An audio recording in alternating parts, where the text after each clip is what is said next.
Bloomberg Audio Studios. Podcasts, radio, news.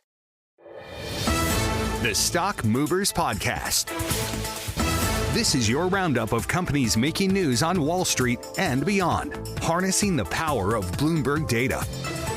Let's take a look at some stocks on the move today. We do that with Bloomberg's John Tucker. John, what do you got? Let's start with an overseas stock, guys, that's taken a hit, and you'll know why.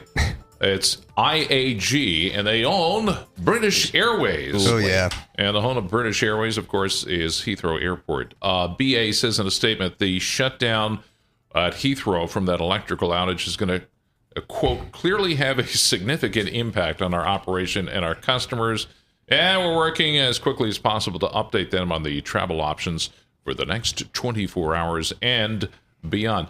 About 677 flights affected by British Airways. British Airways alone. That doesn't count the 62 for Virgin and 42, at least 42 for Deutsche Lufthansa. By the way, it brings up the question, and put on your thinking cap, what are the busiest airports in the world? And rank them, you know? Well, Dubai's got to be up there. Atlanta? Singapore? Atlanta's number one, followed by, Dubai, Tokyo, Heathrow's number 4. Wow. And then Dallas, Fort Worth, and then Denver. It's kind of surprising. I guess in the New York metropolitan area, JFK doesn't rank way up there because we've got JFK, Newark, and put all those LaGuardia. together. I'm sure. But, yeah. Okay. What else? Next one. This is kind of obvious, and it's the earnings from FedEx lowering the full-year guidance for a third consecutive quarter. So they say the adjusted earnings are now expected to be in the range of $18 to $18.60 per share this fiscal year. So what's the big deal? They're blaming inflation and uncertain demand. FedEx, the latest company in the U.S. to sound the alarm amid weakening consumer confidence and the potential fallout from President Trump's escalating trade war. They make a lot of this stuff over the border. The company's always been considered something of a bellwether. They ship a lot of stuff, of course, worldwide. Something of a bellwether because they're exposed to a big part of the global economy.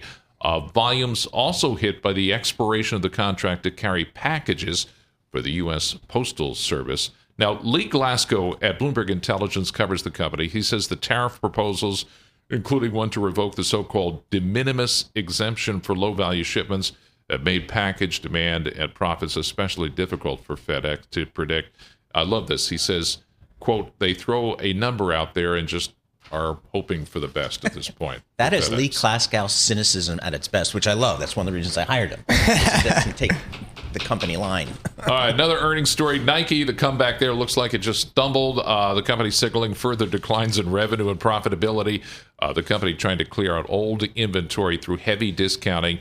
But inventory levels remain elevated across all categories, they say, and the gross margin expected to decline sharply in the current quarter. Demand's fading for some of the biggest sneaker franchises.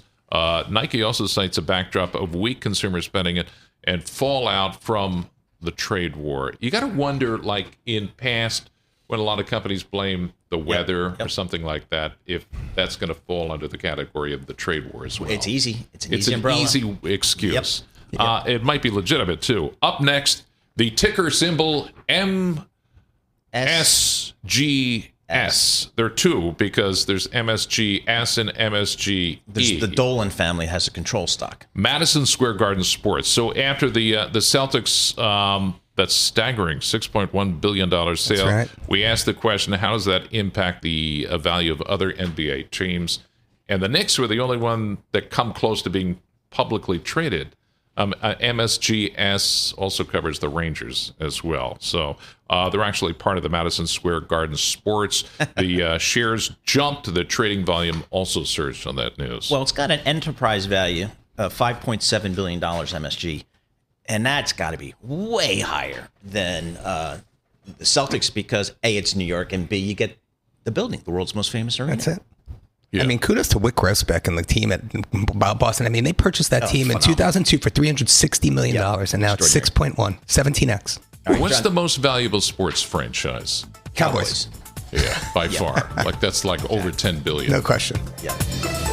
The Stock Movers Podcast from Bloomberg Radio. Check back with us throughout the day for the latest roundup of companies making news on Wall Street. And for the latest market-moving headlines, listen to Bloomberg Radio live. Catch us on YouTube, Bloomberg.com, and on Apple CarPlay and Android Auto with the Bloomberg Business app.